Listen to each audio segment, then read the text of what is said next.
Hello students, today we are going to discuss the interior of the skull. The interior of the skull is naturally divided into three cranial fossae. This is the anterior cranial fossa, this is the middle cranial fossa, and this is the posterior cranial fossa. Now this interior cranial fossa, the boundaries are posteriorly it is bounded by the lesser wing of sphenoid, anterior clinoid process, and this is the anterior margin of the sulcus chiasmaticus. And lateral part and the anterior part of this anterior cranial fossa is formed by the that is frontal bone. This is the floor of the anterior cranial fossa. On either side it is formed by the orbital plate of the frontal bone. In the midline it is formed by the cribriform plate of ethmoidal bone. In the center of this plate, this bony projection is known as the crista galli. Now interior to the crista galli there is one foramen which is known as the foramen cecum. In most of the skull, it is not always patent. If it is patent, it is giving way to the veins from the upper part of the nose to the superior sagittal sinus. Now this cribriform plate of ethmoidal bone is separated from the orbital plate of frontal bone by a frontoethmoidal suture, which is present at the lateral end of this cribriform plate of the ethmoidal bone, and here the anterior ethmoidal foramen is present, which is basically anterior ethmoidal canal through which the anterior ethmoidal nerve and vessels they pass. Now in the posterior part of the cribriform plate, here the posterior ethmoidal canal is present through which the posterior ethmoidal nerve and vessels they pass. Now in the midline, if we come here in the posterior portion, this is known as the jugum sphenoidale. This is basically the superior part of the anterior surface of the body of the sphenoid, underneath which the sphenoidal air sinus is present. Now this lesser wing is separated from the orbital plate of frontal bone by a suture. Now this is the middle cranial fossa. The shape of the middle cranial fossa is butterfly shape. So if we see it, it looks like a butterfly. Now it has median portion, it has lateral portion.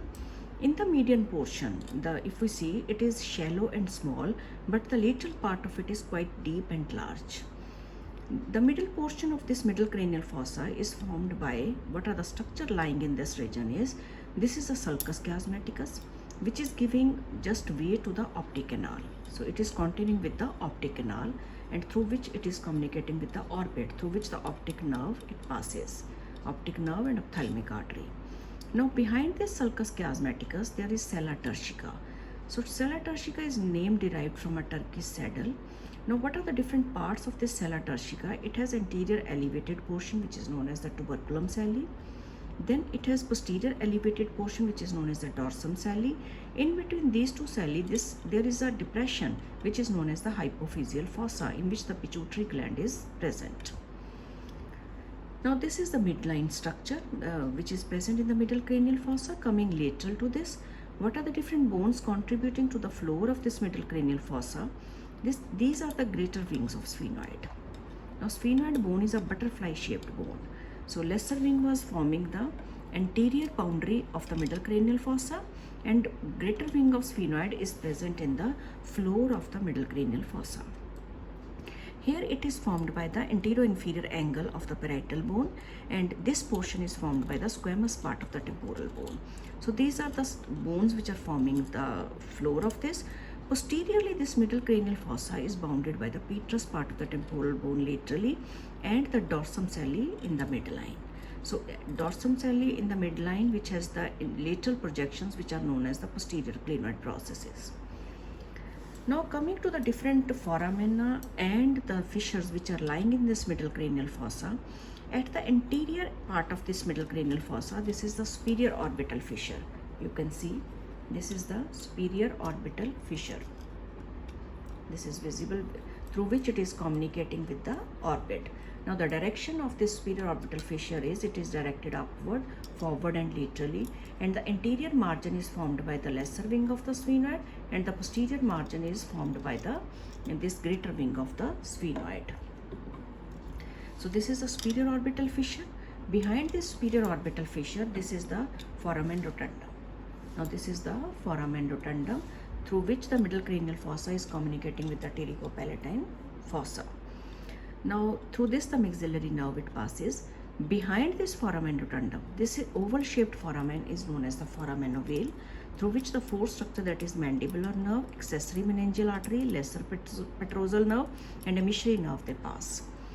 Now in between these rotundum and ovale, in some skulls, another foramen is present, which is known as sphenoidal emissary foramen. So in this skull, on one side this is visible, this is sphenoidal emissary foramen. Behind this foramen ovale, this is known as the foramen spinosum. Now this foramen spinosum is just giving way to the middle meningeal artery and nervous spinosum. Coming posteriorly and medially, this is known as the foramen lacerum. So this no important structure is passing through it except the emissary veins, which are just connecting the cavernous sinus with the veins on the outer side. Now just behind the foramen lacerum, this depressed portion is present, a fossa is present, which is known as the trigeminal fossa, so which is lying at the apex of the petrous part of the temporal bone. So here is the trigeminal fossa is there. In this trigeminal fossa, the trigeminal ganglion is present. Now coming more laterally, if we come more laterally, so two grooves are visible. So these two grooves are, one is for the groove for the greater petrosal nerve. On this side you can see this is greater petrosal nerve groove. This is lateral one is the groove for lesser petrosal nerve. This groove for lateral petrosal nerve is going towards the foramen lacerum, and this groove for lesser petrosal nerve is going towards the foramen ovale. So you can see one is going towards the foramen ovale and another is going towards the foramen lacerum. Now coming more laterally, so lateral to these grooves, this eminence is present, which is known as the arcuate eminence. So lateral to this arcuate eminence, this is known as the tegmen tympani. So this is all about the middle cranial fossa. So middle cranial fossa, through superior orbital fissure, it is communicating with the orbit. Through the foramen ovale and foramen lacerum and foramen spinosum, it is just communicating with the infratemporal region. Then foramen rotundum, through foramen rotundum, it is communicating with the pterygopalatine fossa. And the lateral part of this middle cranial fossa, so it is in relation to the temporal region of the this skull bone part. So this is in relation to the temporal region. So these are the important structures which are present in relation to the middle cranial fossa. Now coming to the posterior cranial fossa. So what are the boundaries of the posterior cranial fossa? Anteriorly it is bounded by the petrous part of the temporal bone, and posteriorly it is formed by the occipital bone, that is squamous part of the occipital bone. And on either side, the lateral part of this posterior cranial fossa in the floor, it is formed by the mastoid part of the temporal bone. So it is contributing to it. Then a part of this, that is posterior inferior portion, that is this portion is formed by the parietal bone. So these are the bones which are contributing to the posterior cranial fossa. So I repeat here because this is very important. The middle portion and the sides, they are formed by the squamous part of the occipital bone. More lateral, it is by the mastoid portion of the temporal bone. Coming more posteriorly, this is the parietal bone, that is the parietal bone is contributing to the posterior cranial fossa. Now what are the important structures present in this posterior cranial fossa? In the midline, if we see, so in the midline, this is the clivus portion. This clivus portion is formed by the fusion of the body of the sphenoid with the occipital bone. So this is known as the basi occiput. This basi occiput is in relation to the basilar plexus of veins. Now coming more posterior to this clivus, this is known as the foramen magnum. This foramen magnum, the anterior portion is formed by the basi occiput. On either side it is formed by the condylar portion, and on the posterior side it is formed by the squamous part of the temporal bone. So this foramen magnum is narrow anteriorly and it is wider posteriorly, you can see. Now coming more posteriorly, this is known as the internal occipital crest. Now internal occipital crest, if you see closely, this is diverging near the foramen magnum. So the portion lying between these two limbs is known as the Vermian fossa. So this depressed portion lying in the midline, that is on the posterior side of the foramen magnum, is known as the Vermian fossa. Now this internal occipital crest is just continuing with this, that is internal occipital protuberance, which is lying just opposite or in line with the external occipital protuberance, which is present on the exterior of the skull. Now this internal occipital protuberance, at this level the two sulci are visible on right and left side. these are known as the transverse sulcus. So this is the transverse sulcus, so which are running laterally, you can see here. So coming more lateral to this, so this is a condylar portion of the bone. The condylar portion of the bone has one elevation, this is known as the jugular tubercle, which is overhanging this jugular foramen. So this is the jugular foramen, which is lying between the petrous part of the temporal bone and the condylar portion of the occipital bone. So through this jugular foramen, 9th, 10th and 11th nerve they pass. Now coming to this posterior portion of the petrous part, so here there is the internal acoustic meatus. So here there is the internal acoustic meatus through which the 7th, 8th nerve along with the labyrinthine vessels they pass. Just behind this is known the aqueduct of vestibule. So this is the aqueduct of vestibule. So here behind this aqueduct of vestibule, this is known as the arcuate eminence.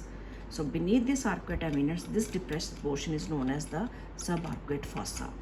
So what are the important structure present in the posterior part of the petrous part? Internal acoustic meatus. This is the aqueduct of vestibule with is slit-like. Behind this elevation, this is arcuate eminence. Below this arcuate eminence, this is subarcuate fossa. Now coming inferior to this sulcus is present, which is known as the sigmoid sulcus, which is present between the petrous part and the condylar portion of the bone. This is the sigmoid sulcus, which is containing with the jugular foramen. So if we just see in one go, this transverse sulci, they are containing with the sigmoid sulcus, then it is containing with the jugular foramen. So in this transverse sulcus, what is lying, that is the transverse sinuses are present.